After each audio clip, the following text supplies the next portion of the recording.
Hi guys, in today's video I'm going to show you how you can add reviews to Squarespace website. So this is my Squarespace website. So first step, you need to come here and click on this settings in the left bottom. Okay, so once you are here, click on selling, and in the selling you need to scroll down and click on product reviews. So click on that. Here you can see request review.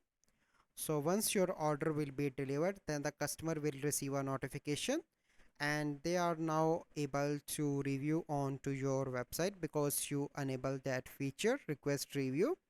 And if you want, you can import reviews as well.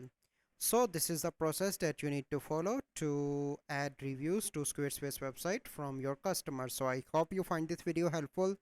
If you find this video helpful, must like this video, subscribe to our YouTube channel for future videos. We'll see you in the next video. Thank you. Have a good day.